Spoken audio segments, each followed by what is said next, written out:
ಒಬ್ಬ ಯುವಕನು ತಿಂಗಳ ಕಾಲ ರೋಗದಿಂದ ಹಾಸಿಗೆಯಲ್ಲಿದ್ದ. ಆತನ ಜೀವನ ನಿಂತಂತಾಗಿತ್ತು. ಸ್ನೇಹಿತರು ದೂರ ಸರಿದರು.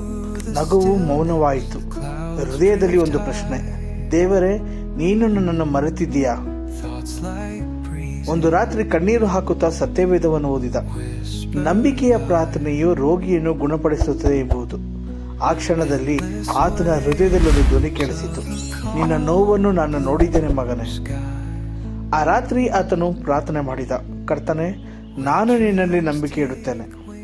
ಕೆಲ ದಿನಗಳಲ್ಲಿ ದೇವರ ಕೃಪೆಯು ಕಾರ್ಯ ಮಾಡತೊಡಗಿತು.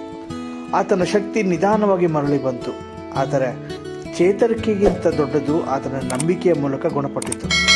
ಇಂದು ಆತನು ಹೇಳುವ ಸಾಕ್ಷಿ, ನಾನು ಬದುಕಿದ್ದೇನೆ, ಯಾಕೆಂದರೆ ಯೇಸು ಜೀವಿಸುವ ದೇವರಾಗಿದ್ದಾರೆ.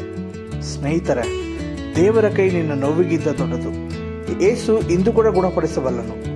ರೋಗದಿಂದ ಹೊರಬರುವುದು ದೇವರ ಅದ್ಭುತ ಮಾತ್ರವಲ್ಲ, ನಂಬಿಕೆಯ ವಿಜಯವೂ ಹೌದು.